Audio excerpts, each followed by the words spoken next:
اور 18 ایکڑ اس میں سے دینی ہے. اگر 18 ایکڑ بھی مل جاتی ہے تو مکمل وہ پوری 50 ایکڑ زمین مل جائے گی, کیونکہ شہر میں حیدرآباد میں سب سے بڑا مسئلہ ہے تو میتوں کے تدفین کا مسئلہ ہے. تو میں پھر سے چیف منسٹر صاحب سے اس میں مزید ایک نمائندگی کرنا چاہتا ہوں, ایک درخواست پیش کرنا چاہتا ہوں کہ جو زمین دی گئی ہے اس میں چٹان ہے, پہاڑ ہے, آپ ایک ماڈل پورے ڈسٹرکٹس میں قبرستان شمشان ڈیولپ کر رہے ہیں, کچھ تھوڑی سی رقم اگر آپ اس فقیر ملا کے رنگا ریڈی کے اس قبرستان کو اگر دیں گے تو یہ قبرستان کی پہاڑوں کو چٹانوں کو توڑ کر ایک خوبصورت ایک ماڈل قبرستان بنایا جا سکتا ہے. تو میں امید کروں گا کہ حکومت اس میرے مسئلے اٹھائے ہوئے مسئلے پر ضرور, یہ ریونیو ڈپارٹمنٹ کے اور رجسٹریشن ڈپارٹمنٹ کے اور اوقافی زمینات کے تعلق سے میں نے جو کہا ہے اس پر ضرور سنجیدگی کے ساتھ غور کرے گی. اور پھر میں آگے بڑھتے ہوئے محترم اسپیکر صاحب آپ کو ضرور یہ بات بتانا چاہتا ہوں کہ لوگ آج سوال کرتے ہیں کہ مجلس اتحاد المسلمین نے کیا کیا اور مجلس کی نمائندگی کے بعد مجلس نے کیا حاصل کیا. تو میں ان لوگوں کو جواب دینا چاہتا ہوں اور بتانا چاہتا ہوں کہ مجلس اتحاد المسلمین ہی تھی جس کی نمائندگی پر ملک میں پہلی مرتبہ وزارت اقلیتی بہبود قائم کی گئی. مجلس کی نمائندگی پر ملک میں پہلی مرتبہ اقلیتی بہبود کا علیحدہ بجٹ آندھرا پردیش میں بنایا گیا. مجلس ہی کی نمائندگی پر مائنارٹی فائنانس کارپوریشن کا قیام عمل میں لایا گیا. 1975 میں مجلس ہی کی نمائندگی پر اردو اکیڈمی کا قیام عمل میں لایا گیا. یہ اس بات سے کوئی انکار نہیں کرے گا کہ مجلس اتحاد المسلمین کی نمائندگی اور جدوجہد کا نتیجہ ہے کہ مسلمانوں کو 4% تحفظات فراہم ہوئے. مجلس اتحاد المسلمین ہی کی جدوجہد ہے. آنریبل اسپیکر سر, جب میں یہاں پہ کھڑے ہو کر اقلیتی بہبود کی اگر بات کرتا ہوں تو مجھے خوشی ہوتی ہے اس بات پر کہ میں 1999 میں پہلی مرتبہ ایوان میں داخل ہوا تھا, اور جب ایوان میں داخل ہوا تو اقلیتی بہبود مائنورٹیز کا بجٹ جو سپینڈ ہوتا تھا وہ سنگل ڈیجٹ میں تھا.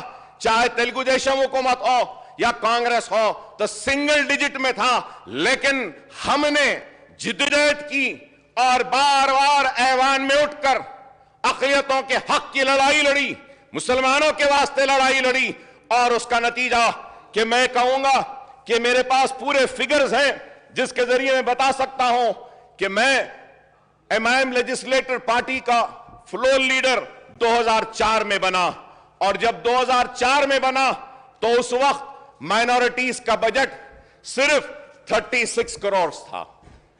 36 کروڑ تھا, اور آج ہماری مسلسل جدوجہد کا نتیجہ کہ مائنورٹیز کا بجٹ ریاست تلنگانہ میں 2200 کروڑ تک پہنچ گیا. یہ ہماری جدوجہد ہے.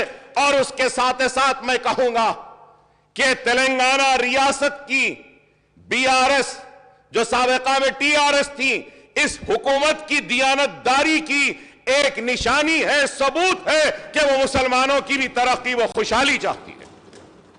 اور یہ بھی ایک حقیقت ہے کہ مرکزی حکومت گورنمنٹ آف انڈیا اپنے بجٹ میں اقلیتوں کے بجٹ کو بڑھانے کے بجائے 40% کم کر دیتی ہے. ارے میں یہ کہنا چاہتا ہوں, مجھے جو لوگ اس آنکھ سے دیکھتے ہیں کہ میں مسلمان ہوں, تو میں ان سے کہنا چاہتا ہوں ہاں میں مسلمان ہوں, لیکن میں ہندوستانی ہوں, میں بھارت کا سٹیزن ہوں, میں انڈیا کا سٹیزن ہوں.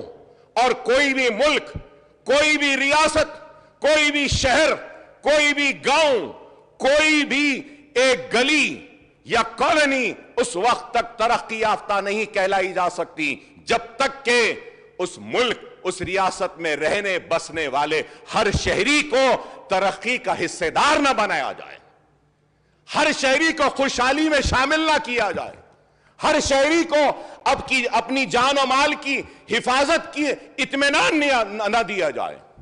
آج اگر ایک طرف مرکزی حکومت اقلیتوں کا بجٹ کم کرتی ہے تو دوسری طرف آج اقلیتیں اپنے آپ کو اس ملک میں غیر محفوظ محسوس کرتے ہیں.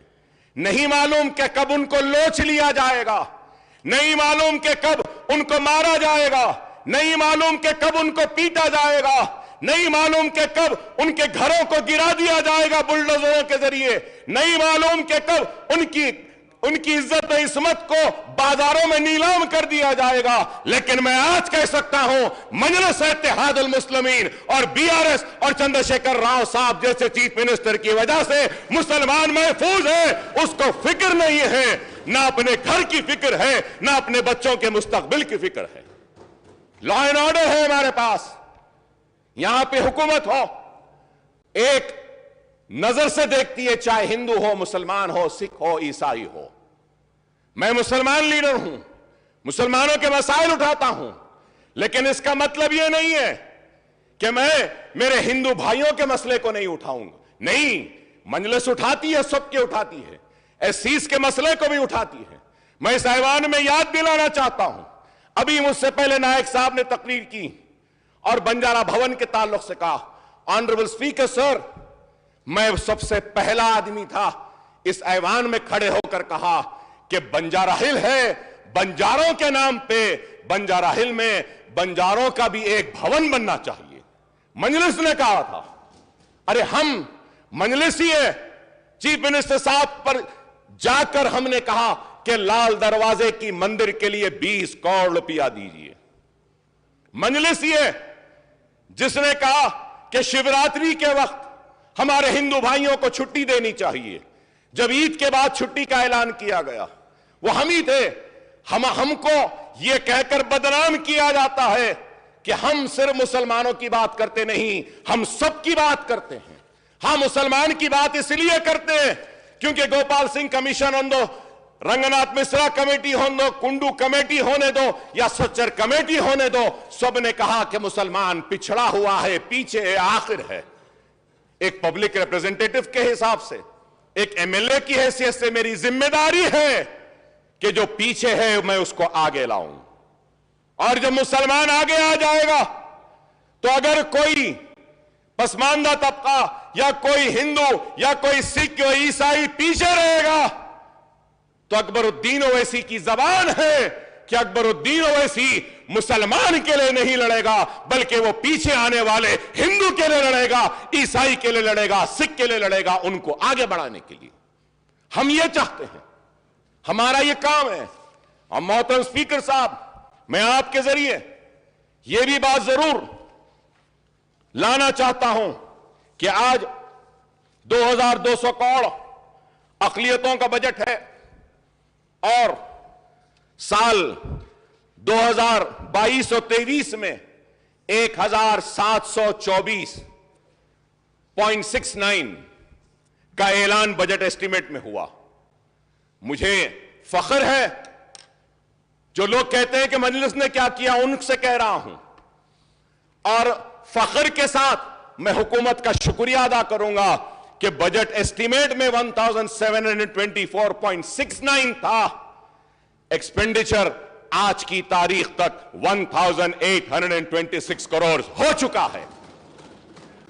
میں حکومت کا شکریہ ادا کرتا ہوں اس کے لیے. مجلس اتحاد المسلمین لڑتی ہے, جھگڑتی ہے, تو لڑیں گے تو کس سے لڑیں گے؟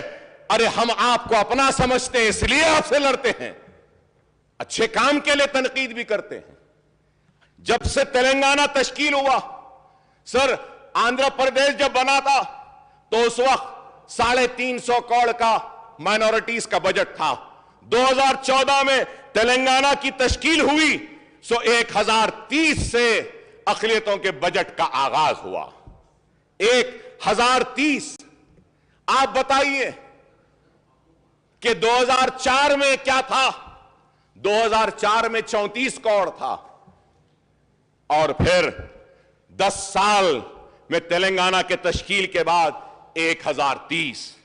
2015-16 میں 1160, 2016-17 میں 1200, 2017-18 میں 1226, 18-19 میں 1973, 19 اور 20 میں 1344, 20 اور 21 میں 1513 اور 21 اور 22 میں 1606 اور پھر اس سال اب تک جو خرچ ہوا 1826 اور آنے والے سال میں 2200 کروڑ. مجھے یقین ہے کہ 2200 بھی خرچ ہوگا.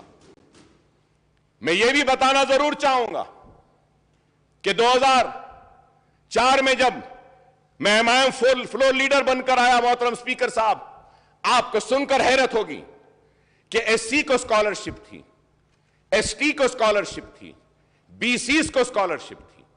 ایس سی ایس ٹی اور بی سیز کی اسکالرشپ 2000 روپے تھی.